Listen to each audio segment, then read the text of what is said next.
Greetings, everyone. This is Live Life Well TV host Robert Landau with another episode of a weekly trivia program here on Live Life Well TV that we call Did You Know?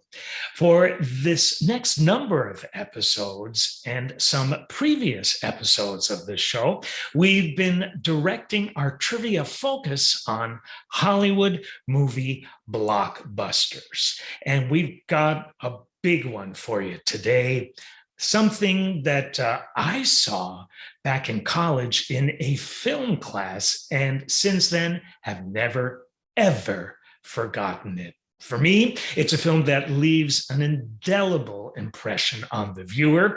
I'm talking about Citizen Kane. Stay tuned.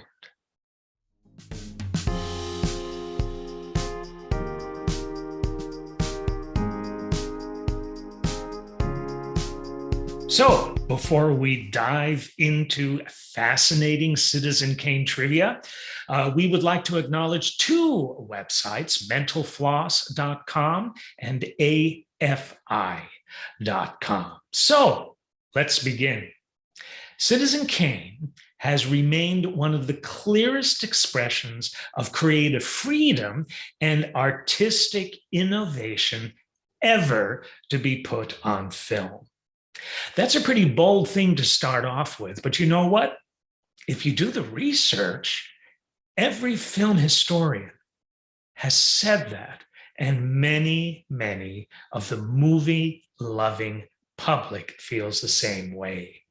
Its co-writer, director, producer, and star, the one and only incredible Mr. Orson Welles, was granted an incredible amount of control over the film's production, and he certainly put it to great use. He set new standards, literally, in cinematography, makeup effects, and storytelling on the big screen.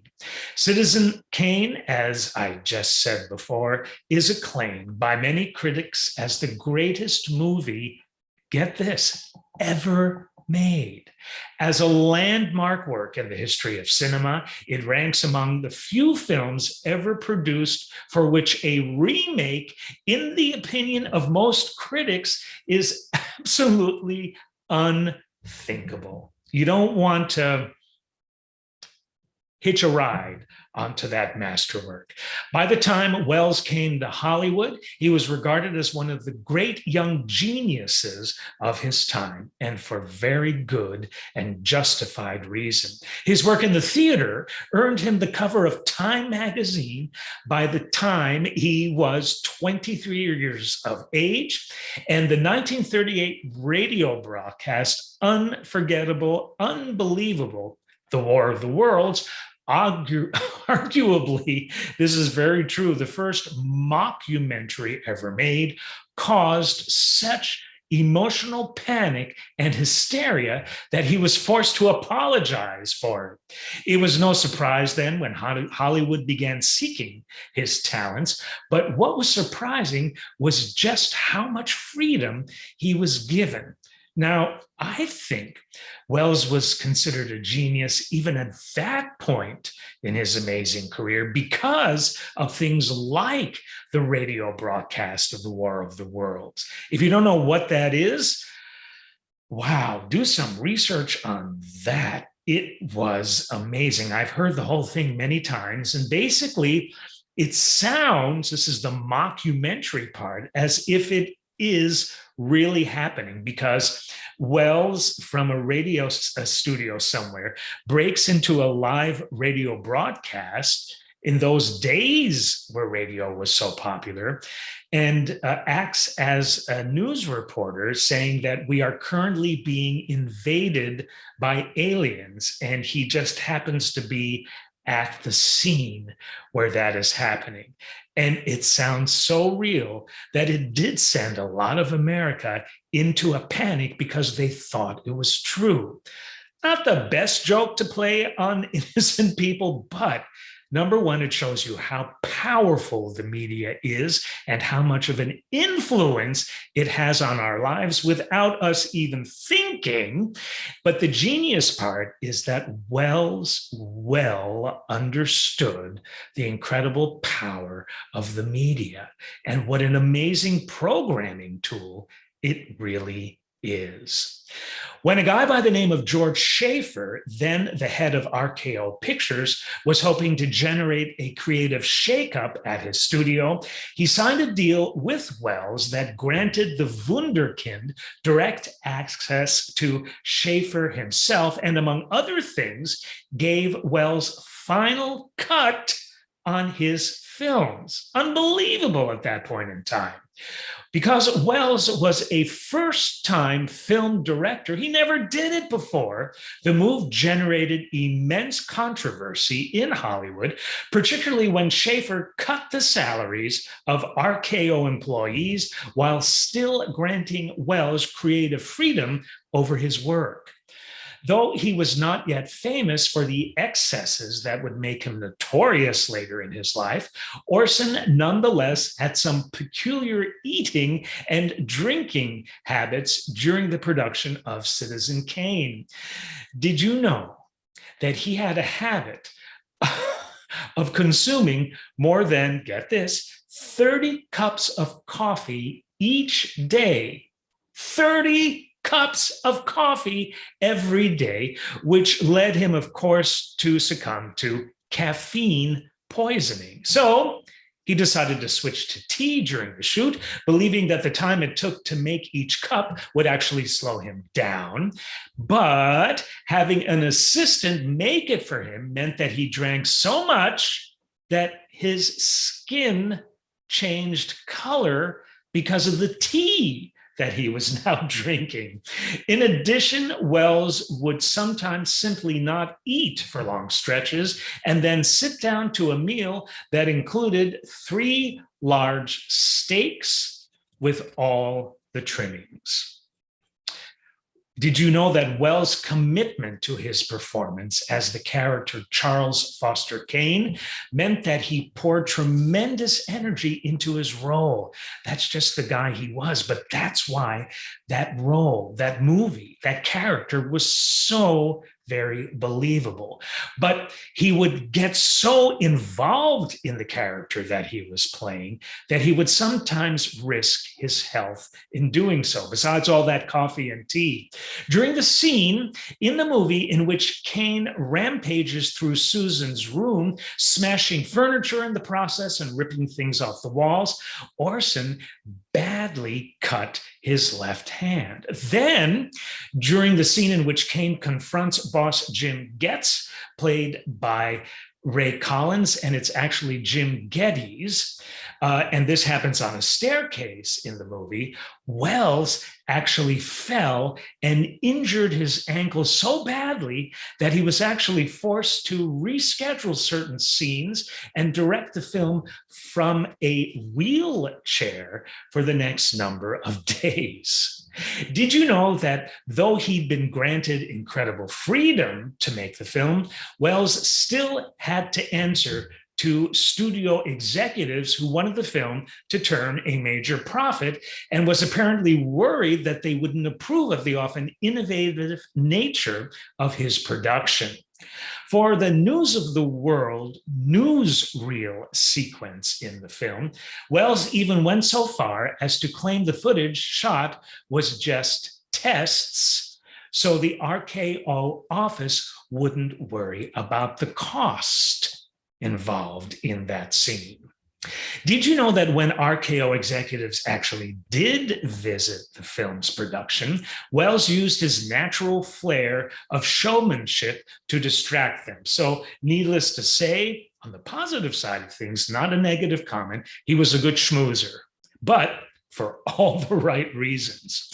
Did you know that even before the film's release, rumors swirled that Charles Foster Kane, the character that Orson Welles played in the film, and that character's life story were based on the life of media baron William Randolph Hearst, one of the most powerful men in America at the time. Like Kane, Hearst built a massive California palace and stocked it with exotic animals. Like Hearst, Kane fell in love with a performer and became sort of a patron to her.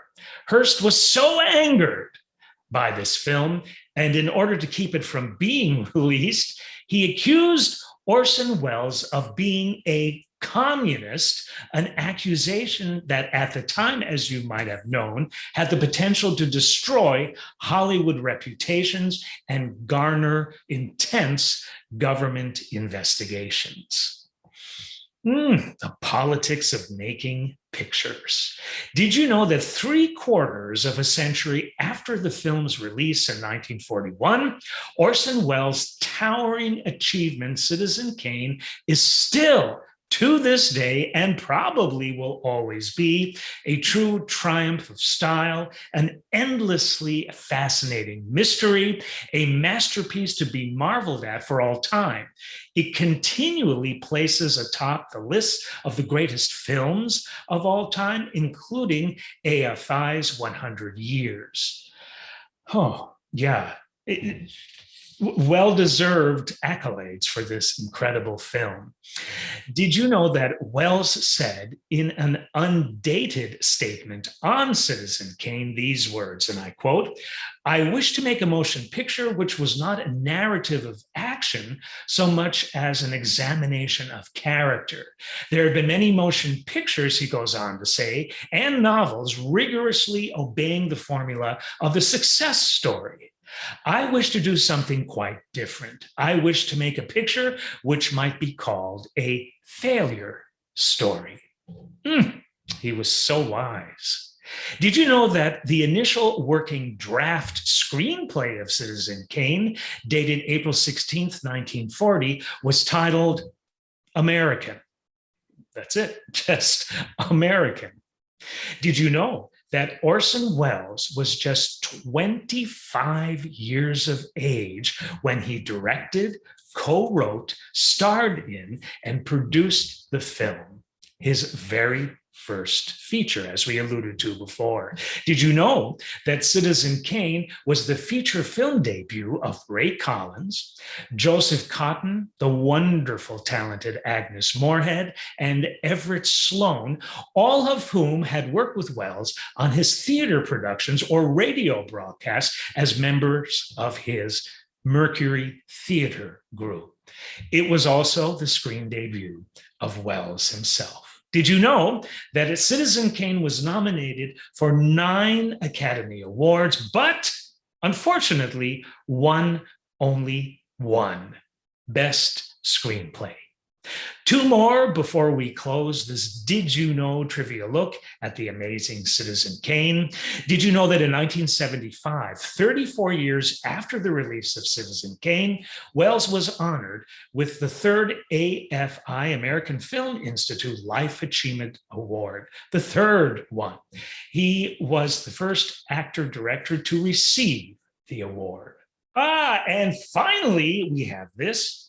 Did you know that the film examines the life of Charles Foster Kane throughout various points in his life, both youthful and geriatric? When it came to the old age makeup that Welles wanted to wear, he turned to a guy by the name of Maurice Siderman, who was an aspiring and non-union makeup artist who was sweeping the floors in the RKO makeup department at the time Kane was in pre-production. Siderman caught Welles' eye when he was experimenting with latex in his spare time to create face appliances that allowed actors to maintain natural expressions. Siderman would also engineer special contact lenses to dull the brightness of an actor's eyes when playing an older version of their character. Impressed by Siderman's ingenuity, Welles hired him on the spot. Latex face appliances are now very common. Another Kane method that's common practice within today's industry. So the film was even innovative when it came to the fine art of makeup application. That did it. Did you learn a couple of new things about the incredible film Citizen Kane that you might not have known before? Well, if you didn't, I got to tell you, I sure did. I hope you did too. I hope you had fun in the process of doing so. This has been Robert Landau, Live Life Well TV host, thanking you so much for tuning in. We will see you on another episode of Did You Know here on Live Life Well TV very soon.